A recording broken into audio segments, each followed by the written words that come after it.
ਇਹੋ ਜੀ ਸ਼ੂਰਬੀਰਤਾ ਆਪਣੀਆਂ ਬੇਟੀਆਂ ਵਿੱਚੋਂ ਦੇਖਣਾ ਚਾਹੁੰਦਾ ਸਾਂ। ਅੱਜ ਉਸ ਵੀਰਤਾ ਦਾ ਤੂੰ ਪ੍ਰਗਟਾਓ ਕਰ ਦਿੱਤਾ। ਧਿਆਨ ਰੱਖੋ ਸ੍ਰੀ ਵਾਹਿਗੁਰੂ। ਏਸੀ ਅਸਰ ਇਸ ਬਾਣੀ ਦਾ, ਏਸੀ ਪ੍ਰਭਾਵ ਗੁਰੂ ਗੋਬਿੰਦ ਸਿੰਘ ਜੀ ਦੀ ਬਾਣੀ ਦਾ, ਜਿਸ ਨੂੰ ਪ੍ਰਾਪਤ ਕਰਕੇ ਉਹਨਾਂ ਦੀਆਂ ਬੱਚੀਆਂ ਬੀਬੀ ਦੀਪ ਕੌਰ ਅਤੇ ਹੋਰ ਅਣਗਿਣਤ ਮਾਤਾਵਾਂ ਨੇ ਸ਼ੂਰਬੀਰਤਾ ਦੇ ਉਹ ਕਾਰਨਾਮੇ ਕੀਤੇ ਜਿਨ੍ਹਾਂ ਕਾਰਨਾਮਿਆਂ ਦੇ ਸਾਹਮਣੇ ਇਹ ਦੁਰਗਾ ਦੇ ਕਾਰਨਾਮੇ ਵੀ ਕੋਈ ਬਹੁਤੀ ਅਹਿਮੀਅਤ ਤੇ ਮਹਾਨਤਾ ਨਹੀਂ ਰੱਖਦੇ। ਜੀ ਫਿਰ ਪੜ੍ਹਨੀ ਪੰਕਤੀ। ਰਣ ਵਿੱਚ ਕਿਨੇ ਨਾ ਝਾਲੀ ਦੁਰਗਾ ਆਵਦੀ। ਕਹਿੰਦੇ ਨੇ ਮੈਦਾਨੇ ਜੰਗ ਦੇ ਅੰਦਰ ਕਿਸੇ ਰਾਖਸ਼ ਨੇ ਵੀ ਦੇਵੀ ਆਉਂਦੀ ਝੱਲੀ ਨਹੀਂ, ਰੋਕੀ ਨਹੀਂ, ਉਹਦਾ ਤੇਜ ਸਹਾਰਿਆ ਨਹੀਂ ਗਿਆ ਕਿਸੇ ਤੋਂ। ਬਹੁਤੇ ਵੀਰ ਜਟਾਲੀ ਉੱਠੇ ਆਖ ਕੈ। ਤੇ ਕਹਿੰਦੇ ਨੇ ਬਹੁਤੇ ਵੀਰ ਜਟਾਲੀ, ਬਹੁਤ ਸਾਰੇ ਜਟਾਲੀ ਜੜਾਂ ਕੁੰਡਲੇ ਵਾਲਾਂ ਵਾਲੇ ਸ਼ੂਰਬੀਰ ਰਾਖਸ਼ ਇਹ ਗੱਲ ਕਹਿ ਕੇ ਉੱਠੇ, ਚੋਟਾ ਪਾਨ ਤਾਲੀ ਜਾਸਨ ਜੁੱਧ ਨੂੰ। ਤੇ ਕਹਿੰਦੇ ਨੇ ਧੌਂਸੇ ਤੇ ਚੋਟਾ ਮਾਰੋ, ਤਵਾਲੀ ਫਜ਼ੂਲ ਗੱਲਾਂ ਕਰਦੇ ਸਨ, ਗੱਪਾਂ ਮਾਰਦੇ ਸਨ ਕਿ ਜੁੱਧ ਨੂੰ ਜਾਣਾ, ਧੌਂਸੇ ਤੇ ਮਾਰੋ ਚੋਟਾਂ, ਦੇਵੀ ਤੇ ਕਾਲੀ ਦੋਨਾਂ ਨੂੰ ਜੁੰਡਿਆਂ ਤੋਂ ਪਕੜ ਕੇ ਲਿਆਵਾਂਗੇ। ਇਉਂ ਤਵਾਲੀ ਫਜ਼ੂਲ ਗੱਪਾਂ ਮਾਰਦੇ ਸਨ। ਮਹਾਨ ਕੋਸ਼ ਦੇ ਕਰਤਾ ਨੇ ਵੀ ਇਹ ਹੋਈ ਅਰਥਿਸ਼ਤਾ ਮੰਨਿਆ। ਜੀ ਥਰ ਥਰ ਪ੍ਰਥਮੀ ਚਾਲੀ ਦਲਾਂ ਚੜ੍ਹੰਦਿਆਂ। ਤੇ ਕਹਿੰਦੇ ਨੇ ਇਸ ਪ੍ਰਕਾਰ ਰਾਖਸ਼ ਲੋਕਾਂ ਦੇ ਦਲਾਂ ਦੇ ਚੜ੍ਹਦਿਆਂ ਇਹ ਧਰਤੀ ਥਰ ਥਰ ਕਰਕੇ ਚੱਲ ਉੱਠੀ, ਕੰਬ ਉੱਠੀ, ਭੈ ਭੀਤ ਹੋਈ। ਨਾਉ ਜਵੇ ਹੈ ਹਾਲੀ ਸੌ ਦਰਿਆਓ ਵਿੱਚ। ਤੇ ਕਹਿੰਦੇ ਨੇ ਜਿਸ ਤਰ੍ਹਾਂ ਦਰਿਆ ਦਾ ਸ਼ੌ ਮਾਲਕ ਸਾਗਰ, ਜਿਸ ਤਰ੍ਹਾਂ ਸਮੁੰਦਰ ਦੇ ਵਿੱਚ ਨਾਉ ਬੇੜੀ ਹਿਲਦੀ ਏ, ਬੇੜੀ ਡਗਮਗਾਂਦੀ ਏ। ਆ ਪਿੱਛੇ ਜਿੱਥੇ ਡੁੱਬੀ ਨਾ ਬੇੜੀ, ਪਿਆਰ ਲੱਖੋ ਸ੍ਰੀ ਵਾਹਿਗੁਰੂ। ਜਿਵੇਂ ਦਰਿਆਵਾਂ ਦੇ ਸ਼ੌ ਮਾਲਕ, ਜਿਵੇਂ ਸਮੁੰਦਰ ਦੇ ਵਿੱਚ ਬੇੜੀ ਨਾਉ ਨੌਕਾ ਬੇੜੀ ਹਿਲਦੀ ਏ, ਤੁਰਦੀ ਏ, ਚੱਲਦੀ ਏ, ਇਵੇਂ ਇਹ ਧਰਤੀ ਸ਼ੂਰਬੀਰਾਂ ਦੇ ਪੈਰਾਂ ਦੀ ਧਮਕ ਦੇ ਨਾਲ ਹਿੱਲਣ ਲੱਗ ਪਈ, ਥਰਥਰਾਣ ਲੱਗ ਪਈ। ਧੂੜ ਉਤਾਹਾ ਕਾਲੀ ਛੜੀ ਤੁਰੰਗਮਾ। ਘੋੜਿਆਂ ਤੁਰੰਗਮਾ, ਘੋੜਿਆਂ ਦੀਆਂ ਛੜਾਂ ਖੁਰਾਂ ਦੇ ਨਾਲ ਮਿੱਟੀ ਉੱਡ ਉੱਡ ਕੇ ਧੂੜ ਆਸਮਾਨ ਦੀ ਤਰਫ ਚਲੇ ਗਈ। ਆਸਮਾਨ ਛਾ ਗਿਆ, ਗਰਦ ਹੀ ਗਰਦ, ਘਟਾ ਹੀ ਘਟਾ, ਮਿੱਟੀ ਮਿੱਟੀ। ਜਾਣ ਪਕਾਰੂ ਝਾਲੀ ਧਰਤੀ ਇੰਦਰ ਥੈ। ਤੇ ਕਹਿੰਦੇ ਨੇ ਮਾਨੋ ਇਹ ਮਿੱਟੀ ਉੱਡ ਨਹੀਂ ਰਹੀ, ਰਾਜੇ ਇੰਦਰ ਦੇ ਪਾਸ ਜਾ ਕੇ ਇਹ ਧਰਤੀ ਫਰਿਆਦ ਕਰਨ ਵਾਸਤੇ ਚੱਲੀ ਏ, ਪੁਕਾਰ ਕਰਨ ਵਾਸਤੇ ਚੱਲੀ ਏ ਵੀ ਤੂੰ ਰਾਜਾ ਹੈ, ਮੇਰੀ ਰੱਖਿਆ ਕਰ। ਉਹਨੇ ਵਿਚਾਰੇ ਨੇ ਕੀ ਰੱਖਿਆ ਕਰਨੀ ਸੀ, ਉਹ ਤੇ ਆਪ ਲੁਕ ਕੇ ਬੈਠਾ ਹੈ, ਸ਼ਿਵ ਕੇ ਬੈਠਾ ਹੋਇਆ ਹੈ। ਪੌੜੀ ਆਹਰ ਮਿਲਿਆ ਆਹਰੀਆਂ ਸੈਣ ਸੂਰਿਆਂ ਸਾਜੀ। ਕਹਿੰਦੇ ਨੇ ਆਹਰੀਆਂ ਉਦਮੀ, ਜਿਹੜੇ ਜੰਗ ਕਰਨ ਦੇ ਉਦਮੀ ਸਨ, ਉਹਨਾਂ ਨੂੰ ਇੱਕ ਹਾਰ ਮਿਲ ਗਿਆ, ਕਿੱਤਾ ਮਿਲ ਗਿਆ, ਕਰਮ ਮਿਲ ਗਿਆ, ਜੰਗ ਮਿਲ ਗਿਆ। ਜਿਵੇਂ ਸਾਡੇ ਕਈ ਅਕਾਲੀ ਭਰਾ ਜਾਣ ਕੇ ਕੋਈ ਨਾ ਕੋਈ ਛੇੜ ਛੱਡਦੇ ਸਨ। ਧਿਆਨ ਲੱਖੋ ਸ੍ਰੀ ਵਾਹਿਗੁਰੂ। ਤੇ ਜਦੋਂ ਮੋਰਚਾ ਲਗਾ ਕੇ 1 ਮਹੀਨਾ ਜੇਲ੍ਹ ਵਿੱਚ ਜਾਉਣਾ ਤੇ ਕਹਿਣਾ ਨਵੇਂ ਪੱਟੇ ਕਰਵਾਏ ਆ, ਨਵੇਂ ਪੱਟੇ ਬਣਵਾਏ ਆ। ਧਿਆਨ ਲੱਖੋ ਸ੍ਰੀ ਵਾਹਿਗੁਰੂ। ਉਹਨਾਂ ਨੇ ਆਪਣੇ ਪੱਟੇ ਤਾਂ ਸ਼ਾਇਦ ਨਵੇਂ ਕਰਵਾ ਹੀ ਲਏ ਹੋਣ, ਮਗਰ ਕੌਮ ਨੂੰ ਉੱਥੇ ਪਹੁੰਚਾ ਦਿੱਤਾ ਹੈ ਜਿੱਥੇ ਗੁਰੂ ਕਿਰਪਾ ਕਰੇ, ਗੁਰੂ ਬਖਸ਼ਿਸ਼ ਕਰੇ, ਤੇ ਫਿਰ ਅਸੀਂ ਅਗਾਂਹ ਵਧਾਂਗੇ। ਕਿਉਂਕਿ आसमां से आगे जहां और भी हैं, अभी इश्क के इम्तिहान और भी हैं। इसी रोजो शब में ना उलझ कर रह जा, तेरे लिए जमीनों मकान और भी हैं। इकबाल जी फिर पढ़ना। आहर मिलिया आहरियां सैन सूरियां साजी। ते कहंदे ने फिर मोर्चे लांदे सन, बहुत कुछ कमा जाते सन, बहुत कुछ बना जाते सन। प्यार लाखो श्री वाह। इसलिए वो समझते सन मोर्चा लाना एक सीजन है, कई बारी जरूरत तो बिना भी वो एहो कुछ करते सन। इं आहर दा मतलब आहर मिलिया आहरियां, आहर आर करन वाले कम करन वालियां नूं एक आर मिल गया, उद्यम मिल गया, किता मिल गया। इं शूरबीरां ने बहादुरां दी फौज साज लैना कीती है, जंग करन वास्ते फौजां तैयार होईयां, जंग दा उद्यम मिल गया, काम मिल गया। चले सोहे दुर्ग सा जन का बहाजी। ते कहंदे ने ए दैंत सारे इकट्ठे हो के देवी दे सामने इंज चले ने जिवें मदीने शहर विच इस्लाम दा सब तो वड्डा धार्मिक केंद्र काबा है। जिवें हज करन वाले हाजी जेड़े ने, जिवें हाजी इस्माइल एंड सन्स, प्यार लाखो श्री वाह। क्योंकि मुसलमानां विच ਉਹਨੂੰ ਹਾਜੀ ਕਹਿੰਦੇ ਨੇ। ਜਿਹੜਾ ਕਾਬੇ ਦੀ ਜ਼ਿਆਰਤ ਕਰ ਆਵੇ ਉਹਨੂੰ ਹਾਜੀ ਕਿਹਾ ਜਾਂਦਾ ਹੈ। ਬਾਕੀ ਹਾਜੀ ਨਹੀਂ ਕਿਸੇ ਨੂੰ ਕਿਹਾ ਜਾਂਦਾ। ਇਸ ਵਾਸਤੇ ਸਾਡੇ ਵਿੱਚ ਤੇ ਜਿਹੜਾ ਉੱਠੇ ਉਹ ਨਵਾਂ ਦਲ ਬਣਾ ਲੈਂਦਾ ਹੈ, ਧਿਆਨ ਰੱਖੋ ਸ੍ਰੀ ਵਾਹਿਗੁਰੂ। ਮਗਰ ਇੱਥੇ ਹਾਜੀ ਐਸਾ ਨਹੀਂ, ਜਿਹੜਾ ਕਾਬੇ ਜ਼ਿਆਰਤ ਕਰਕੇ ਆਵੇ ਉਹਨੂੰ ਹਾਜੀ ਸਾਹਿਬ, ਜਨਾਬ ਹਾਜੀ ਸਾਹਿਬ ਕਹਿ ਕੇ ਪੁਕਾਰਿਆ ਜਾਂਦਾ ਹੈ। ਦੇਵੀ ਦੇ ਸਾਹਮਣੇ ਇਵੇਂ ਦਾਇਂ ਤੇ ਇਕੱਠੇ ਹੋ ਕੇ ਜਾ ਰਹੇ ਨੇ ਜਿਵੇਂ ਇਸਲਾਮ ਪ੍ਰਸਤ, ਇਸਲਾਮ ਧਰਮ ਤੇ ਚੱਲਣ ਵਾਲੇ ਹਾਜੀ ਲੋਕ ਕਾਬੇ ਦਾ ਹਜ ਕਰਨ ਵਾਸਤੇ ਜਾ ਰਹੇ ਹੋਣ, ਜ਼ਿਆਰਤ ਕਰਨ ਵਾਸਤੇ ਜਾ ਰਹੇ ਹੋਣ। ਤੀਰੀ ਤੇਗੀ ਜਮਤਣੀ ਰਣ ਵੰਡੀ ਭਾਜੀ। ਤੇ ਹਜ ਕਰਨ ਵਾਲੇ ਜਿਸ ਤਰ੍ਹਾਂ ਰਸਤੇ ਵਿੱਚ ਕੁਝ ਖਾਣ ਪੀਣ ਲਈ ਸੁੱਕੀਆਂ ਚੀਜ਼ਾਂ ਬਣਾ ਕੇ ਲੈ ਜਾਂਦੇ ਨੇ, ਧਿਆਨ ਰੱਖੋ ਸ੍ਰੀ ਵਾਹਿਗੁਰੂ। ਸੁੱਕੀਆਂ ਚੀਜ਼ਾਂ ਬਣਾ ਕੇ ਲੈ ਜਾਂਦੇ ਨੇ। ਪਿਛਲੀ ਵਾਰੀ ਜਾਪਾਨ 에ਅਰਲਾਈਨ ਤੇ ਮੇਰੇ ਨਾਲ ਕਾਫੀ ਨਾਮਧਾਰੀ ਪ੍ਰੇਮੀ ਸਨ, ਤੇ ਜਿਸ ਵੇਲੇ ਉਹ ਖਾਣਾ ਖੂਣਾ ਆਇਆ ਉਹ ਸਾਰੇ ਖਾਣ ਪੀਣ ਲੱਗ ਪਏ। ਮੈਂ ਜਦੋਂ ਇਨਕਾਰ ਕੀਤੀ ਤੇ ਮੇਰੇ ਵੱਲ ਦੇਖਣ, ਮੈਂ ਉਹਨਾਂ ਵੱਲ ਦੇਖਾਂ। ਮੈਂ ਕਿਹਾ ਕਿਉਂਕਿ ਪਹਿਚਾਣ ਵਾਲੇ ਸਨ, ਦਿੱਲੀ ਰਹਿਣ ਵਾਲੇ। ਮੈਂ ਕਿਹਾ ਵੀ ਇਹ ਕੀ ਗੱਲ ਹੈ? ਕਹਿਣ ਲੱਗੇ ਜੀ ਸਫ਼ਰ ਜੂ ਹੋਇਆ, ਧਿਆਨ ਰੱਖੋ ਸ੍ਰੀ ਵਾਹਿਗੁਰੂ। ਮੈਂ ਕਿਹਾ ਵੀ ਸਫ਼ਰ ਹੋਇਆ ਜਾਂ ਇਹ ਵੀ ਜਹਾਜ਼ ਦੀ ਹਵਾ ਤੇ ਸੈਰ ਦੇ ਨਾਲ ਇਹ ਵੀ ਦੇਖ ਰਹੇ ਹੋ ਵੀ ਇਹਨਾਂ ਚੀਜ਼ਾਂ ਵਿੱਚ ਕੀ ਹੈ, ਵੀ ਇਹਨਾਂ ਦਾ ਸਵਾਦ ਵੀ ਦੇਖ ਲਈਏ ਲੁਕ ਛਿਪ ਕੇ, ਵੀ ਇੱਥੇ ਕੌਣ ਦੇਖਦਾ? ਧਿਆਨ ਰੱਖੋ ਸ੍ਰੀ ਵਾਹਿਗੁਰੂ। ਐਸੀ ਬਾਤ ਨਹੀਂ। ਕਹਿੰਦੇ ਨੇ ਤੀਰੀ ਤੇਗੀ ਜਮਤੜੀ ਰਣ ਮੰਡੀ ਭਾਜੀ। ਭਾਜੀ ਪੰਜਾਬ ਦੇ ਲੋਕ ਕਹਿੰਦੇ ਸਨ ਮੁੰਡੇ ਦੇ ਵਿਆਹ ਦੇ ਮੌਕੇ ਤੇ ਲੱਡੂ ਵੰਡਣੇ, ਇਧਰ ਵੀ ਵੰਡਦੇ ਨੇ ਬੱਚਿਆਂ ਦੇ ਵਿਆਹਾਂ ਤੇ ਬੱਚਿਆਂ ਹੋਣ ਦੀ ਖੁਸ਼ੀ ਵਿੱਚ, ਉਹਨੂੰ ਭਾਜੀ ਕਹਿੰਦੇ ਨੇ। ਪਰ ਸ਼ੂਰਬੀਰ ਕਿਵੇਂ ਭਾਜੀ ਵੰਡਦੇ ਨੇ? ਤੀਰਾਂ ਦੇ ਨਾਲ, ਤੇਗੀ ਕਿਰਪਾਨਾਂ ਦੇ ਨਾਲ, ਜਮਤੜੀ ਬਰਸ਼ੀਆਂ ਦੇ ਨਾਲ। ਮੈਦਾਨੇ ਜੰਗ ਦੇ ਅੰਦਰ ਸ਼ੂਰਬੀਰਾਂ ਨੇ ਇੱਕ ਦੂਸਰੇ ਦੇ ਮਾਸ ਦੇ ਟੁਕੜੇ ਟੁਕੜੇ ਕਰਨੇ ਜਿਹੜੇ ਨੇ, ਇਹ ਭਾਜੀ ਵੰਡਣਾ ਕੀਤੀ ਏ, ਇਹ ਮਠਿਆਈ ਵੰਡਣਾ ਕੀਤੀ ਏ ਜੀ। ਇੱਕ ਘਾਇਲ ਘੁੰਮਨ ਸੂਰ ਮੇ ਜਨ ਮਕਤਬ ਕਾਜੀ। ਤੇ ਕਹਿੰਦੇ ਨੇ ਇੱਕ ਜ਼ਖਮੀ ਹੋਏ ਸ਼ੂਰਬੀਰ ਬੇਸੁੱਧ ਹੋ ਕੇ ਇੰਜ ਘੁੰਮਦੇ ਨੇ, ਚੱਕਰ ਕੱਟਦੇ ਨੇ, ਲੇਟਣੀਆਂ ਲੈਂਦੇ ਨੇ ਜਿਵੇਂ ਮਕਤਬ ਮਦਰਸੇ ਵਿੱਚ ਕਾਜੀ ਜਿਹੜਾ ਹੈ ਸ਼ਰਅ ਦੇ ਫਤਵੇ ਲਗਾਉਣ ਵਾਲਾ, ਜਿਵੇਂ ਉਹ ਝੁਕਦਾ ਹੈ ਉੱਪਰੋਂ, ਇਵੇਂ ਉਹ ਝੁਕ ਝੁਕ ਕੇ ਜਿਵੇਂ ਸਲਾਮ ਕਰਦਾ ਹੈ ਇਵੇਂ ਝੁਕਦੇ ਨੇ, ਜਿਵੇਂ ਮਕਤਬ ਮਦਰਸੇ ਵਿੱਚ ਕਾਜੀ ਜਿਹੜਾ ਹੈ ਉਹ ਝੁਕਦਾ ਹੈ। ਇੱਕ ਵੀਰ ਪਰੋਤੇ ਬਰਛੀਏ ਜਿਉਂ ਚੁੱਕ ਪਾਉਣ ਨਿਵਾਜੀ। ਤੇ ਕਹਿੰਦੇ ਨੇ ਇੱਕ ਸ਼ੂਰਬੀਰ ਬਰਸ਼ੀਆਂ ਦੇ ਨਾਲ ਪਰੋਤੇ ਹੋਏ ਇਵੇਂ ਝੁਕ ਪੈਂਦੇ ਨੇ ਜਿਵੇਂ ਮਸਜਿਦ ਨਿਵਾਜੀ, ਜਿਵੇਂ ਮਸਜਿਦ ਵਿੱਚ ਨਮਾਜ਼ ਪੜਨ ਵਾਸਤੇ ਝੁਕ ਕੇ ਬੜੇ ਅਦਬ ਤੇ ਤਹਿਜ਼ੀਬ ਦੇ ਨਾਲ ਨਮਾਜ਼ ਪੜਨ ਵਾਲੇ ਝੁਕ ਕੇ ਸਜਦਾ ਕਰਦੇ ਨੇ। ਇੱਕ ਦੁਰਗਾ ਸੋਹੇ ਖੁਨਸ ਕੈ ਖੁਨਸਾਇ ਨਤਾਜੀ। ਤੇ ਕਹਿੰਦੇ ਨੇ ਇੱਕ ਦੇਵੀ ਦੇ ਸਾਹਮਣੇ ਖੁਨਸ ਕੱਢ ਕੇ ਗੁੱਸਾ ਕਰਕੇ ਆਪਣੇ ਘੋੜਿਆਂ ਨੂੰ ਵੀ ਖੁਨਸਾਉਂਦੇ ਨੇ, ਉਹਨਾਂ ਨੂੰ ਵੀ ਰੋਹ ਚੜਾਉਂਦੇ ਨੇ। ਤਾਜੀ ਘੋੜਿਆਂ ਨੂੰ ਵੀ ਖੁਨਸਾਉਂਦੇ ਨੇ, ਹੋਰ ਤੇਜ਼ ਤਪਾਉਂਦੇ ਨੇ। ਇੱਕ ਧਾਵਨ ਦੁਰਗਾ ਸਾਹਮਣੇ ਜਿਉਂ ਭੁੱਖੇ ਆਏ ਭਾਜੀ। ਤੇ ਕਹਿੰਦੇ ਨੇ ਇੱਕ ਦੇਵੀ ਦੇ ਸਾਹਮਣੇ ਇਵੇਂ ਦੌੜ ਦੌੜ ਕੇ ਜਾ ਰਹੇ ਨੇ ਜਿਸ ਪ੍ਰਕਾਰ ਪਾਜੀ ਕਹਿੰਦੇ ਨੇ ਕਮਜ਼ੋਰ ਬੁਝਦਿਲ, ਜਿਵੇਂ ਬੁਝਦਿਲ ਆਦਮੀ ਕਾਹਿਰ ਲੋਕ ਭੁੱਖੇ ਹੋਏ ਦੌੜਦੇ ਹੋਣ ਖੋਹਾ ਖਾਹੀ ਕਰਨ ਵਾਸਤੇ, ਇਵੇਂ ਉਹ ਪਾਜੀ ਕਮਜ਼ੋਰ ਬੁਝਦੇ ਲੋਕ ਦੇਵੀ ਦੇ ਸਾਹਮਣੇ ਦੌੜ ਦੌੜ ਕੇ ਜਾ ਰਹੇ ਨੇ। ਕਦੇ ਨਾ ਰੱਜੇ ਜੁੱਧ ਤੇ ਰੱਜ ਹੋਏ ਰਾਜੀ। ਪਰ ਉਹ ਸ਼ੂਰਬੀਰ ਜਿਹੜੇ ਕਦੇ ਮੈਦਾਨੇ ਜੰਗ ਦੇ ਅੰਦਰ ਜੂਝਦੇ ਰੱਜਦੇ ਹੀ ਨਹੀਂ ਸਨ, ਉਹਨਾਂ ਦੀ ਭੁੱਖ ਹੀ ਨਹੀਂ ਸੀ ਲੈਂਦੀ। ਕਹਿੰਦੇ ਨੇ ਅੱਜ ਉਹ ਮੈਦਾਨੇ ਜੰਗ ਵਿੱਚ ਜੂਝ ਕੇ ਜੰਗ ਕਰ ਕਰਕੇ ਰੱਜ ਕੇ ਰਾਜੀ ਹੋ ਗਏ ਨੇ, ਖੁਸ਼ ਹੋ ਗਏ ਨੇ, ਪ੍ਰਸੰਨ ਹੋ ਗਏ ਨੇ ਵੀ ਬਹੁਤ ਜੰਗ ਕਰ ਲੀਤਾ, ਇਹਨਾਂ ਹੋਰ ਹੋ ਨਹੀਂ ਸਕਣਾ। ਵੱਜੇ ਸੰਗਲਿਆਲੇ ਸੰਗਰ ਡੋਹਰੇ। ਮੈਦਾਨੇ ਜੰਗ ਦੇ ਅੰਦਰ ਦੋ ਤਰਫਾਂ ਤੇ ਘੋੜਿਆਂ ਊਠਾਂ ਦੇ ਉੱਪਰ ਰੱਖੇ ਹੋਏ ਸੰਗਲਾਂ ਵਾਲੇ ਜਿਹੜੇ ਨਗਾਰੇ ਨੇ ਉਹ ਵੱਜੇ।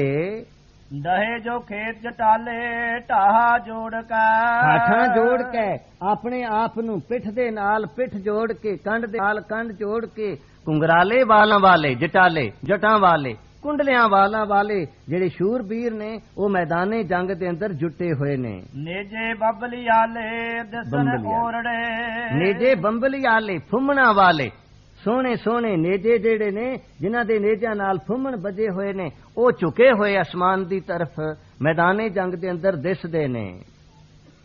ਚੱਲੇ ਜਾਣ ਜਟਾਲੇ ਨਾਵਣ ਰੰਗ ਨੂੰ, ਕਿਉਂ ਗੰਗ ਨੂੰ ਚੱਲੇ ਜਾਣ ਜਟਾਲੇ ਨਾ ਗੰਗ ਨੂੰ। ਕਹਿੰਦੇ ਨੇ ਜਿਸ ਪ੍ਰਕਾਰ ਉਹ ਕੁੰਗਰਾਲੇ ਕੇਸਾਂ ਵਾਲੇ ਜਟਾਲੇ ਜਿਹੜੇ ਨੇ ਆਪਣੇ ਨੇਜਿਆਂ ਦੇ ਨਾਲ ਫੁੰਮਣ ਬਨ ਕੇ ਛੋਟੇ ਛੋਟੇ ਆਪਣੇ ਆਪਣੇ ਝੰਡੇ ਆਪਣੇ ਆਪਣੇ ਨਿਸ਼ਾਨ ਤੁਜਾਂ ਪਤਾਕਾਂ ਬਨ ਕੇ ਚੱਲੇ ਨੇ, ਇਸ ਤਰ੍ਹਾਂ ਜਿਵੇਂ ਜਟਾਲੇ ਜਟਾਂ ਵਾਲੇ ਜੋਗੀ ਗੰਗਾ ਨੂੰ ਇਸ਼ਨਾਨ ਕਰਨ ਵਾਸਤੇ ਚੱਲੇ ਹੋਏ ਹੋਣ। ਸ਼ੂਰਬੀਰਾਂ ਦੀ ਗੰਗਾ ਮੈਦਾਨੇ ਜੰਗ ਹੈ, ਧਰਮ ਯੁੱਧ ਥਾਂ ਹੀ ਹੈ ਜੀ। ਇੱਕ ਪੌੜੀ ਹੋਰ ਕਰ। ਦੁਰਗਾ ਆਤੈ ਦਾਨਵੀ ਸੂਲ ਹੋਈਆਂ ਕੰਗਾ। ਕਹਿੰਦੇ ਨੇ ਦੁਰਗਾ ਅਤੇ ਦਾਨਵੀ ਸੂਲ ਹੋਈਆਂ ਕੰਗਾ। ਦੇਵੀ ਅਤੇ ਦੈਂਤਾਂ ਦੀਆਂ ਜਿਹੜੀਆਂ ਫੌਜਾਂ ਨੇ ਉਹ ਸੂਲ ਠੀਕ ਤਰਤੀਬਵਾਰ ਖਲੋਤੀਆਂ ਹੋਈਆਂ ਨੇ ਤੇ ਉਹਨਾਂ ਫੌਜਾਂ ਦੀ ਚੜਾਈ ਇਸ ਪ੍ਰਕਾਰ ਹੋ ਰਹੀ ਏ ਜਿਵੇਂ ਦਰਿਆ ਦੀਆਂ ਕਾਂਗਾਂ ਵੱਧ ਰਹੀਆਂ ਹੋਣ, ਜਿਵੇਂ ਦਰਿਆ ਦਾ ਹੜ ਵੱਧ ਰਿਹਾ ਹੋਵੇ। ਬਾਛੜ ਘਤੀਆਂ ਵਿੱਚ ਖੇਤ ਖਤੰਗਾ। ਸ਼ੂਰਬੀਰਾਂ ਨੇ ਮੈਦਾਨੇ ਜੰਗ ਦੇ ਅੰਦਰ ਖਤੰਗਾਂ ਤੀਰਾਂ ਦੀ ਵਾਛੜ ਪਾ ਦਿੱਤੀ ਏ, ਬੌਛਾੜ ਕਰ ਦਿੱਤੀ ਹੈ। ਜਿਵੇਂ ਤੇਜ ਬਰਸਾਤ ਆਵੇ ਇੱਕਦਮ ਇਵੇਂ ਤੀਰਾਂ ਦੀ ਬੌਛਾੜ ਹੋ ਗਈ। ਤੂੰ ਕਿਰਪਾਨਾਂ ਤਿੱਖੀਆਂ ਬੜ ਲਾਹਨ ਅੰਗਾ। ਤਿੱਖੀਆਂ ਕਿਰਪਾਨਾਂ ਮਿਆਨਾਂ ਵਿੱਚੋਂ ਧੂ ਕੇ ਖਿੱਚ ਕੇ ਸ਼ੂਰਬੀਰਾਂ ਵੱਡੇ ਵੱਡੇ ਸ਼ੂਰਬੀਰਾਂ ਦੇ ਵੱਡੇ ਵੱਡੇ ਅੰਗਾਂ ਨੂੰ ਲਾਹ ਦਿੰਦੀਆਂ ਨੇ, ਕੱਟ ਦਿੰਦੀਆਂ ਨੇ। ਪਹਿਲਾਂ ਦਲਾਂ ਮਿਲੰਦਿਆਂ ਭੇੜ ਪਿਆ ਨਿਹੰਗਾ। ਤੇ ਕਹਿੰਦੇ ਨੇ ਪਹਿਲਾਂ ਦਲਾਂ ਮਿਲੰਦਿਆਂ ਦੋਨਾਂ ਦਲਾਂ ਦੇ ਸਭ ਤੋਂ ਪਹਿਲਾਂ ਮਿਲਦਿਆਂ ਹੋਇਆਂ ਭੇੜ ਪਿਆ ਨਿਹੰਗਾ। ਇਥੇ ਨਿਹੰਗਾਂ ਦਾ ਮਤਲਬ ਆਪਣੇ ਬਾਬੇ ਸੰਤੂ ਦਾ ਨਾ ਕਿਤੇ ਸਮਝ ਲੈਣਾ। ਪਿਆਰ ਨਾਲ ਖੋ ਸ੍ਰੀ ਵਾਹਿ। ਹਾਂ, ਇਥੇ ਨਿਹੰਗਾਂ ਦਾ ਮਤਲਬ ਹੈ ਨਿਰਭਉ। ਉਂਝ ਗੁਰੂ ਮਹਾਰਾਜ ਨੇ ਕਿਹਾ ਨਿਰਭਉ ਹੋਇਓ ਭਇਆ ਨਿਹੰਗਾ, ਜੀਤ ਨਾ ਆਇਓ ਵਰਤਾ ਸੰਗਾ, ਲਸ਼ਕਰ ਜੋੜੇ ਕੀਆ ਸੰਭਾਹਾ, ਨਿਕਸਿਆ ਫੂਗਤਾ ਹੋਏ ਗਇਓ ਸਵਾਹਾ। ਊਚੇ ਮੰਦਰ ਮਹਿਲ ਅਰ ਰਾਨੀ, ਹਸ ਕੋੜੇ ਜੋੜੇ ਮਨ ਭਾਨੀ, ਆਸਾ ਮਹੱਲਾ ਪੰਜਵਾਂ। ਨਿਹੰਗਾ ਨਿਧੜਕ ਬੇਧੜਕ। ਹਾਂ, ਉਹਨਾਂ ਵਿੱਚ ਅਸੀਂ ਜ਼ਰੂਰ ਬਾਬੇ ਸੰਤੂ ਨੂੰ ਸਮਝ ਸਕਦੇ ਹਾਂ ਜਿਹਨੂੰ ਨਾ ਗੁਰੂ ਹਰਗੋਬਿੰਦ ਸਾਹਿਬ ਦਾ ਭੈ, ਨਾ ਕਲਗੀਧਰ ਦਾ ਭੈ, ਨਾ ਪੰਥ ਦਾ ਭੈ, ਨਾ ਅਕਾਲ ਤਖਤ ਦਾ ਭੈ, ਕਿਸੇ ਦਾ ਵੀ ਭੈ ਨਾ ਹੋਵੇ। ਪਿਆਰ ਲੱਖੋ ਸ੍ਰੀ ਵਾਹਿ। ਇਵੇਂ ਮੈਦਾਨੇ ਜੰਗ ਦੇ ਅੰਦਰ ਸ਼ੂਰਬੀਰ ਜੂਝ ਰਹੇ ਨੇ। ਰਾਜੇ ਸੁੰਭ ਦਾ ਭਰਾ ਜਿਵੇਂ ਤੇ ਰਾਜਾ ਸੁੰਭ ਕੱਲ ਅਖੀਰਲਾ ਜੰਗ ਲੜਨਗੇ, ਉਹ ਆਪਾਂ ਕੱਲ ਵਿਚਾਰ ਸ਼ਰਵਨ ਕਰਾਂਗੇ। ਸਮਾਂ ਅੱਜ 5 ਮਿੰਟ ਜ਼ਿਆਦਾ ਲੀਤਾ ਹੈ ਤੇ ਜਥੇ ਨੇ ਹੁਕਮ ਹੀ ਕੀਤਾ ਸੀ ਵੀ 10-15 ਮਿੰਟ ਜ਼ਿਆਦਾ ਲਗਾ ਲੈਣਾ, ਪਰ ਕਿਸੇ ਦੇ ਵਕਤ ਦੀ ਉਲੰਘਣਾ ਕਰਨੀ ਮੁਨਾਸਿਬ ਨਹੀਂ। 5 ਮਿੰਟ ਇਸ ਲਈ ਲੀਤੇ ਨੇ ਕਿਉਂਕਿ ਕੱਲ ਇਸ ਵਾਰ ਦਾ ਜੋ ਵਿਚਾਰ ਹੈ ਉਹ ਸਮਾਪਤ ਕਰਨ ਦਾ ਖਿਆਲ ਹੈ। ਇਸ ਲਈ ਕਿਉਂਕਿ ਸ਼ੁਕਰ ਸਨਿਚਰ ਫਿਰ ਕਥਾ ਵਿਚਾਰ ਨਹੀਂ ਹੁੰਦਾ, ਇਸ ਲਈ ਬਾਕੀ ਦੀਆਂ ਜੋ ਪੌੜੀਆਂ ਨੇ ਉਹ ਕੱਲ ਸਮਾਪਤ ਕਰਾਂਗੇ। ਤਕਰੀਬਨ 8 ਪੌੜੀਆਂ ਹੋਣਗੀਆਂ। ਆਪ ਸੰਗਤਾਂ ਨੂੰ ਬੇਨਤੀ ਕਰਾਂਗਾ ਕਿ ਸਮੇਂ ਨਾਲ ਦਰਸ਼ਨ ਦਿਆ ਕਰੋ। ਇਹ ਵਿਚਾਰਾਂ ਦੁਰਲਭ ਨੇ, ਸਤਿਗੁਰੂ ਦੀ ਬਖਸ਼ਿਸ਼ ਹੈ, ਮਹਾਂਪੁਰਖਾਂ ਦੀ ਅਸੀਸ ਹੈ। ਦਸਮ ਗ੍ਰੰਥ ਦੀ ਲੜੀਵਾਰ ਪੂਰੀ ਕਥਾ ਕਰਨ ਦਾ ਅਵਸਰ ਵੀ ਉਹਨਾਂ ਨੇ ਬਖਸ਼ਿਸ਼ ਕੀਤਾ ਹੈ, ਪਰ ਆਮ ਸੰਗਤਾਂ ਵਿੱਚ ਲੜੀਵਾਰ ਘੱਟ ਹੀ ਇਹ ਵਿਚਾਰ ਕੀਤਾ ਜਾਂਦਾ ਹੈ, ਨਾ ਕਰਨ ਦਾ ਸ਼ੌਕ ਰਿਹਾ ਹੈ, ਸੁਣਨ ਦਾ ਵੀ। ਇਹ ਗੁਰੂ ਦੀ ਕਿਰਪਾਲਤਾ ਹੈ ਕਿ ਸੰਗਤਾਂ ਬਹੁਤ ਪਿਆਰ ਨਾਲ ਇਹ ਕਥਾ ਵਿਚਾਰ ਸ਼ਰਵਨ ਕਰਦੀਆਂ ਹਨ। ਉਮੀਦ ਹੈ ਆਉਣ ਵਾਲੇ ਸਮੇਂ ਵਿੱਚ ਵੀ ਆਪ ਇਸੇ ਤਰ੍ਹਾਂ ਨਿਵਾਜਦੇ ਰਹੋਗੇ। ਔਰ ਕੱਲ ਇਸ ਕਥਾ ਦੀ ਵਾਰ ਦੀ ਕਥਾ ਹੈ, ਇਹਦੀ ਸਮਾਪਤੀ ਹੋਵੇਗੀ। ਔਰ ਇਸ ਸੰਬੰਧ ਵਿੱਚ ਹੋਰ ਬੇਨਤੀਆਂ ਜਿਤਨੀਆਂ ਸਤਿਗੁਰੂ ਜੀ ਬਖਸ਼ਿਸ਼ ਕਰਨਗੇ ਆਪ ਕਿਰਪਾ ਕਰੋਗੇ, ਆਪ ਜੀ ਦੇ ਚਰਨਾਂ ਵਿੱਚ ਭੇਟ ਕਰਨ ਦਾ ਯਤਨ ਕਰਾਂਗਾ। ਭੁੱਲਾਂ ਚੁੱਕਾਂ ਦੀ ਖਿਮਾ ਬਖਸ਼ਿਸ਼ ਕਰਨੀ। ਸੰਗਤ ਵੱਲੋਂ ਕਥਾ ਵਿਚਾਰ ਸੰਬੰਧੀ ਬਿਨ ਸੇਵਾ ਆਈਏ ਸੱਚੇ ਪਾਤਸ਼ਾਹ ਸਰਬਾਦੀ ਕੱਲ ਨਾ ਥਾਂ ਪਾਣ। ਵਾਹ ਪਾਣਾ ਤਿੱਖੀਆਂ ਬੜ ਲਾਹਨ ਅੰਗਾ। ਪਹਿਲਾਂ ਦਲਾਂ ਮਿਲੰਦਿਆਂ ਭੇੜ ਪਿਆ ਨਿਹੰਗਾ। ਵਾਹਿਗੁਰੂ ਜੀ ਕਾ ਖਾਲਸਾ, ਵਾਹਿਗੁਰੂ ਜੀ ਕੀ ਫਤਿਹ। ਨਾਮ ਸ੍ਰੀ ਵਾਹਿਗੁਰੂ ਸਾਹਿਬ ਜੀਓ। ਪੌੜੀ। ਔਰੜ ਫੌਜਾਂ ਆਈਆਂ ਵੀਰ ਚੜੇ ਕੰਧਾਰੀ। ਸੜਕ ਮਿਆਨੋਂ ਕੱਢੀਆਂ ਤਿੱਖੀਆਂ ਤਲਵਾਰੀ। ਕੜਕ ਉੱਠੇ ਰਣ ਮਚਿਆ ਵੱਡੇ ਹੰਕਾਰੀ। ਸਿਰ ਧੜ ਬਾਹਾਂ ਗਨਲੇ ਫੁੱਲ ਜੇ ਹੈ ਬਾੜੀ ਜਾਪੇ ਕਟੇ ਬਾੜੀਆਂ ਰੁਖ ਚੰਦਨ ਹਾਰੀ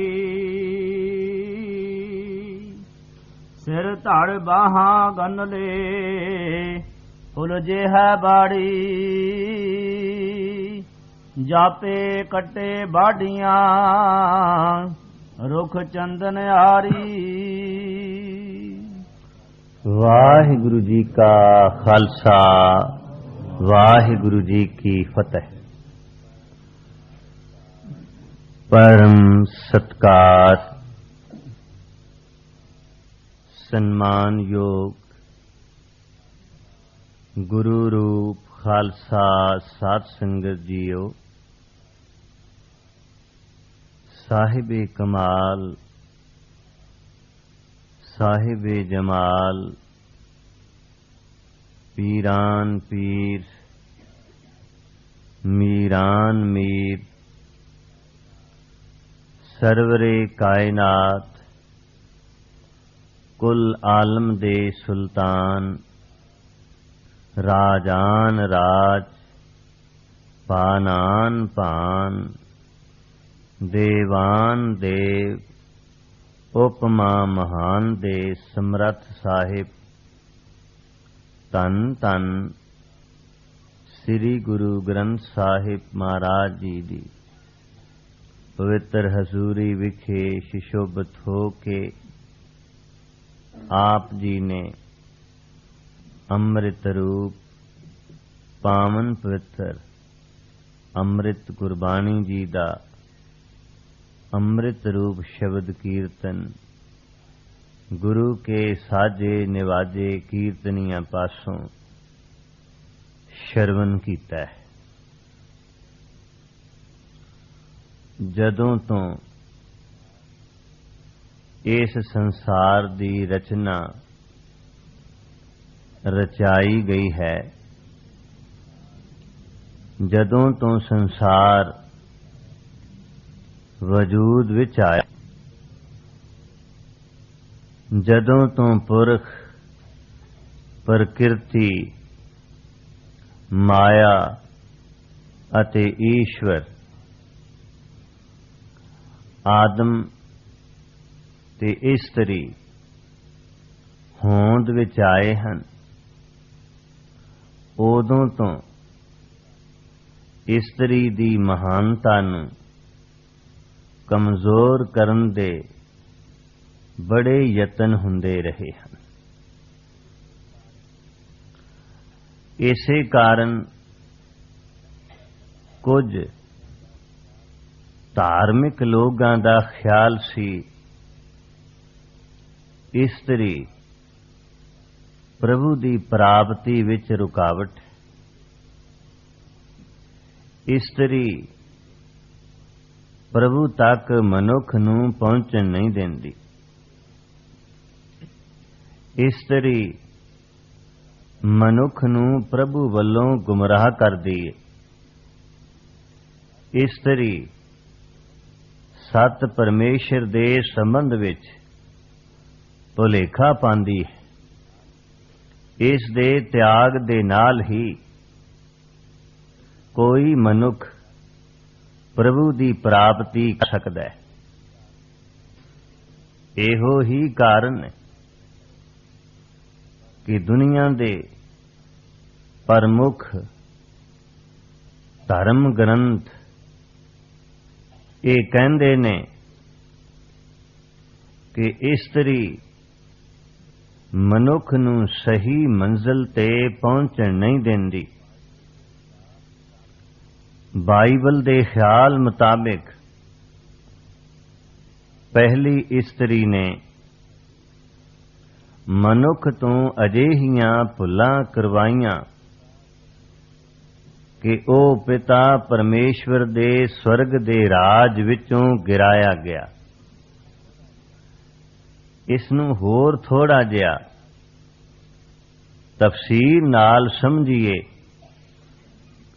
ते मतलब एहो निकलदा है कि बाइबल दे विचार मुताबिक ਇਸਤਰੀ ਹੀ ਮਨੁੱਖ ਪਾਸੋਂ ਭੁੱਲਾਂ ਕਰਵਾਉਂਦੀ ਹੈ। ਇਸਤਰੀ ਹੀ ਮਨੁੱਖ ਨੂੰ ਧਰਮ ਵਾਲੇ ਪਾਸਿਓਂ ਗੁੰਮਰਾਹ ਕਰਦੀ ਹੈ।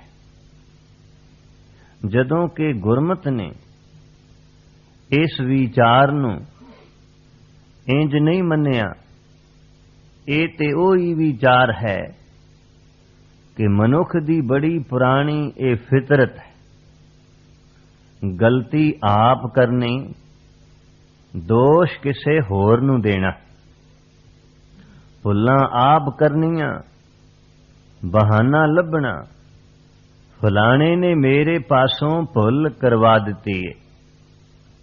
ਪਰ ਇਹ ਗੱਲ ਬਾਈਬਲ ਪੜ੍ਹਨ ਤੋਂ ਪਤਾ ਲੱਗਦਾ ਹੈ, ਮਨੁੱਖ ਨੂੰ ਬਹੁਤ ਪੁਰਾਣੇ ਸਮੇਂ ਤੋਂ ਹੀ ਇਹ ਇੱਕ ਆਦਤ ਬਣੀ ਹੋਈ ਹੈ ਕਿ ਉਹ ਹਰ ਆਪਣੀ ਕਮਜ਼ੋਰੀ ਨੂੰ ਦੂਸਰਿਆਂ ਦੇ ਜ਼ਿੰਮੇ ਲਗਾ ਦਿੰਦਾ ਹੈ। ਸ੍ਰੀ ਗੁਰੂ ਗ੍ਰੰਥ ਸਾਹਿਬ ਮਹਾਰਾਜ ਜੀ ਨੇ ਇਸ ਵਿਚਾਰ ਨੂੰ ਇੰਜ ਰੱਦ ਕੀਤਾ ਹੈ ਕਿ ਕੋਈ ਮਨੁੱਖ, ਕੋਈ ਇਸਤਰੀ ਕਿਸੇ ਮਨੁੱਖ ਤੋਂ ਭੁੱਲਾਂ ਨਹੀਂ ਕਰਵਾਉਂਦੀ, ਮਨੁੱਖ ਖੁਦ ਹੀ ਭੁੱਲਾਂ ਕਰਦਾ ਹੈ ਤੇ ਇੱਕ ਭੁੱਲ ਤੋਂ ਉਸ ਤੋਂ ਹੋਰ ਅਣਗਿਣਤ ਭੁੱਲਾਂ ਹੁੰਦੀਆਂ ਰਹਿੰਦੀਆਂ ਨੇ। ਜੇ ਮਨੁੱਖ ਇਹ ਸੋਚੇ, ਇਹ ਕੋਸ਼ਿਸ਼ ਕਰੇ ਆਪਣੀਆਂ ਭੁੱਲਾਂ ਨੂੰ ਨਿਵਰਤ ਕਰਕੇ ਉਹ ਪ੍ਰਭੂ ਨਾਲ ਲੇਖਾ ਕਰ ਲਵੇ, ਤਾਂ ਫਿਰ ਇਹ ਪੱਖ ਹੈ, ਲੇਖ ਹੈ, ਕਤ ਹੈ ਨਾ ਛੂਟੀਐ, ਖੇਨ ਖੇਨ ਭੂਲਨ ਹਾਰ, ਗੌੜੀ ਬਾਮਨਖਰੀ ਮਹੱਲਾ ਪੰਜਵਾਂ। ਦੂਜੇ ਪਾਸੇ ਬੁੱਧ ਧਰਮ ਹਿੰਦੁਸਤਾਨ ਵਿੱਚ ਬੜਾ ਪੁਰਾਣਾ ਧਰਮ ਹੈ। ਬੁੱਧ ਧਰਮ ਦਾ ਖਿਆਲ ਹੈ ਇਸਤਰੀ ਉਹ ਬੰਧਨ ਹੈ ਜਿਸ ਬੰਧਨ ਵਿੱਚੋਂ ਮਨੁੱਖ ਦੇ ਸੁਤੰਤਰ ਹੋਣਾ ਬਹੁਤ ਮੁਸ਼ਕਲ ਹੈ।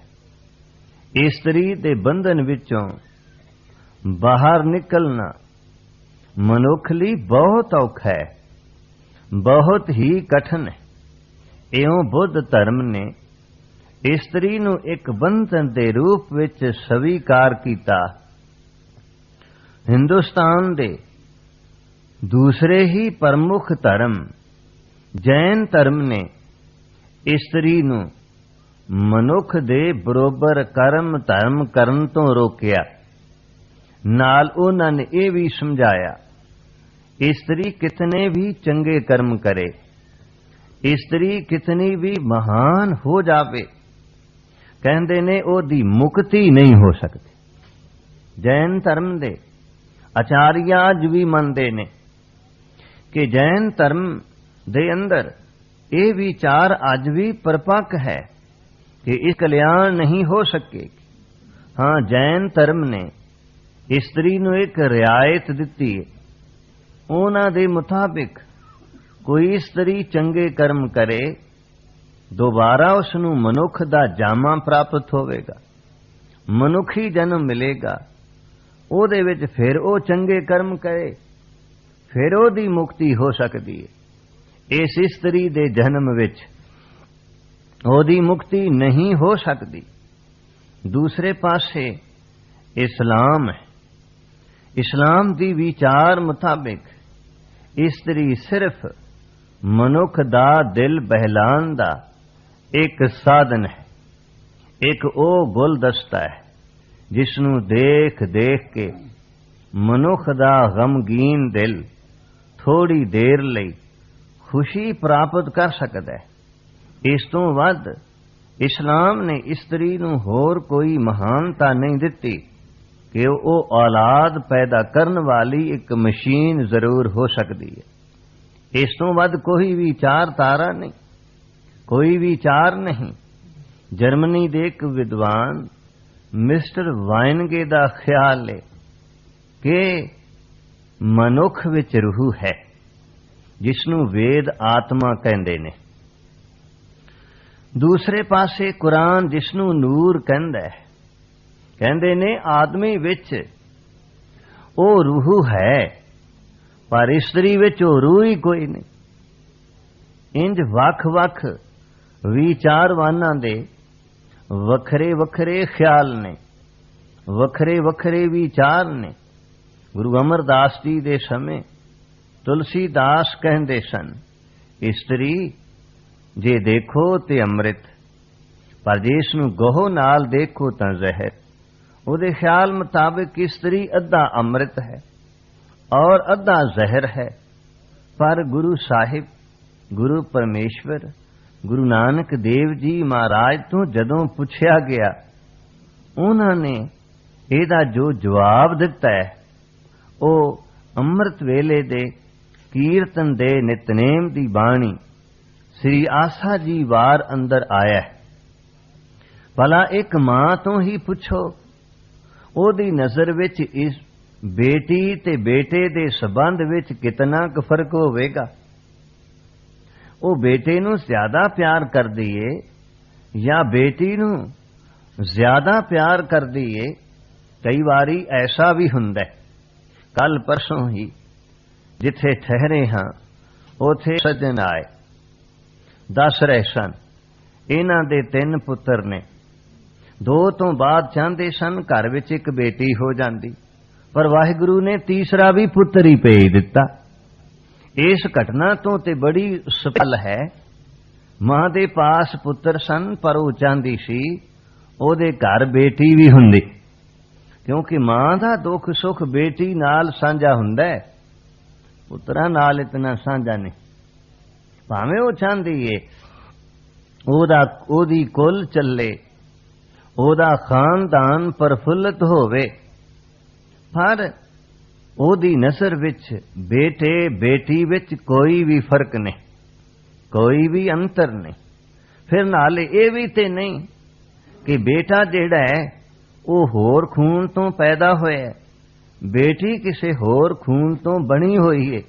ਜਿਵੇਂ ਕਬੀਰ ਜੀ ਨੇ ਕਿਹਾ ਸੀ, ਬ੍ਰਾਹਮਣ ਵਿੱਚ ਸ਼ੂਦਰ ਵਿੱਚ ਕੋਈ ਵੀ ਫਰਕ ਨਹੀਂ, ਪਰ ਬ੍ਰਾਹਮਣ ਨੇ ਆਖਿਆ ਕਬੀਰ ਫਰਕ ਜ਼ਰੂਰ ਫਰਕ ਹੈ, ਤੇਰੇ ਮੇਰੇ ਵਿੱਚ ਬੜਾ ਫਰਕ ਹੈ।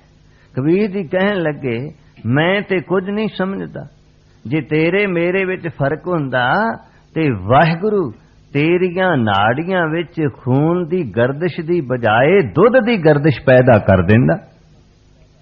ਤੇਰੀਆਂ ਨਾੜੀਆਂ ਵਿੱਚ ਦੁੱਧ ਹੁੰਦਾ, ਕਿਉਂਕਿ ਤੂੰ ਉੱਚਾ ਆਪਣੇ ਆਪ ਨੂੰ ਸਮਝਦਾ ਹੈ, ਵਡੇਰਾ ਜਾਣਦਾ ਹੈ, ਆਪਣੇ ਆਪ ਨੂੰ ਕੁਝ ਅਮੀਰ ਵੀ ਮੰਨ ਬੈਠਾ ਹੈ। ਕਹਿਣ ਲੱਗੇ ਨਹੀਂ, ਤੇਰੇ ਵਿੱਚ ਜਿਹੜਾ ਖੂਨ ਹੈ ਉਹ ਮੇਰੇ ਵਿੱਚ ਖੂਨ ਹੈ, ਤੇਰੀ ਜ਼ਿੰਦਗੀ ਵੀ ਖੂਨ ਤੋਂ ਹੈ, ਮੇਰੀ ਜ਼ਿੰਦਗੀ ਵੀ ਇੱਕੇ ਮਾਂ ਦੇ ਖੂਨ ਤੋਂ ਬਣੀ ਹੋਈ ਹੈ। ਕਿਉਂਕਿ ਹਮ ਕਤ ਲੋਹੂ ਤੁਮ ਕਤ ਦੂਧ। ਗੌੜੀ ਕਬੀਰ ਜੀ, ਤੇਰੇ ਵਿੱਚ ਦੁੱਧ ਨਹੀਂ ਖੂਨ ਹੈ। ਜਿਸ ਖੂਨ ਤੋਂ ਤੂੰ ਬਣਿਆ ਹੈ ਉਸੇ ਖੂਨ ਤੋਂ ਮੈਂ ਹਾਂ। ਇਸੇ ਹੀ ਤਰ੍ਹਾਂ ਜਿਸ ਖੂਨ ਤੋਂ ਮਾਂ ਬੇਟੇ ਨੂੰ ਜਨਮ ਦਿੰਦੀ ਹੈ ਉਸੇ ਖੂਨ ਤੋਂ ਉਹ ਬੇਟੀ ਨੂੰ ਜਨਮ ਦਿੰਦੀ ਹੈ। ਇਸ ਲਈ ਹਜ਼ੂਰ ਨੇ ਜਦੋਂ ਤੋਂ ਮੌਜੂਦਾ ਦੁਨੀਆ ਵਜੂਦ ਵਿੱਚ ਆਈ ਹੈ, ਇਸਤਰੀ ਦੀ ਦੱਬੀ ਹੋਈ ਮਹਾਨਤਾ ਨੂੰ ਉਹਦੀ ਜ਼ਿੰਦਗੀ ਅੰਦਰ ਜਿਹੜੀ ਜ਼ਿੰਦਗੀ ਦੀ ਚਿੰਗਿਆੜੀ ਮਗਦੀ ਤੇ ਭਖਦੀ ਬੁਝਾ ਦਿੱਤੀ ਗਈ ਸੀ। ਕਿਉਂਕਿ ਅੱਜ ਵੀ ਪੰਜਾਬ ਵਿੱਚ ਕਈ ਐਸੇ ਘਰ ਹੋਣਗੇ ਜਿਹੜੇ ਅੱਗ ਦੀ ਚਿੰਗਿਆੜੀ ਦੇ ਉੱਪਰ ਸੁਆਹ ਪਾ ਕੇ ਦਬਾ ਛੱਡਦੇ ਨੇ, ਦੁਸਵੇਰੇ ਸੁਆਹ ਹਟਾ ਕੇ ਫੂਕ ਮਾਰ ਕੇ ਕੱਖ ਪਾ ਕੇ ਉਸ ਚਿੰਗਿਆੜੀ ਨੂੰ ਪਖਾ ਕੇ ਫਿਰ ਅੱਗ ਬਾਲ ਲੈਂਦੇ ਨੇ। ਠੀਕ ਇਸੇ ਹੀ ਤਰ੍ਹਾਂ ਜਿਹੜੀ ਜ਼ਿੰਦਗੀ ਦੀ ਮਹਾਨਤਾ ਦੀ ਚਿੰਗਿਆੜੀ ਚਿਣਗ ਇਸਤਰੀ ਦੇ ਜੀਵਨ ਵਿੱਚ ਸੀ, ਉਸ ਮਹਾਨਤਾ ਨੂੰ ਸਮਝਦਿਆਂ ਗੁਰੂ ਪਰਮੇਸ਼ਵਰ ਜੀ ਨੇ ਅੱਜ ਤੋਂ 500 ਸਾਲ ਤੋਂ ਵਧੇਕ ਸਮਾਂ ਪਹਿਲਾਂ ਇਹ ਬਚਨ ਕਹੇ ਸਨ, ਸੋ ਕਿਉ ਮੰਦਾ ਆਖੀਐ ਜੇਤ ਜੰਮਹਿ ਰਾਜਾਨ ਵਾਰ ਆਸਾ ਮਹੱਲਾ ਪਹਿਲਾ। ਧੰਨ ਗੁਰੂ ਗੋਬਿੰਦ ਸਿੰਘ ਜੀ ਗਰੀਬ ਨਿਵਾਜ ਦਸ਼ਮੇਸ਼ ਪਿਤਾ ਜੀ ਨੇ ਉਸ ਜ਼ਿੰਦਗੀ ਦੀ ਮਹਾਨਤਾ ਦੀ ਚਿੰਗਿਆੜੀ ਨੂੰ ਸ਼ੂਰ ਬੀਰਤਾ ਦੇ ਨਾਲ ਇੱਕ ਭਾਂਬੜ ਬਣਾ ਦਿੱਤਾ ਹੈ। ਸ਼ੂਰਬੀਰਤਾ ਦੀ ਉਸ ਚੰਗਿਆੜੀ ਨੂੰ ਪਖਾ ਦਿੱਤਾ ਹੈ, ਮਗਾ ਦਿੱਤਾ ਹੈ।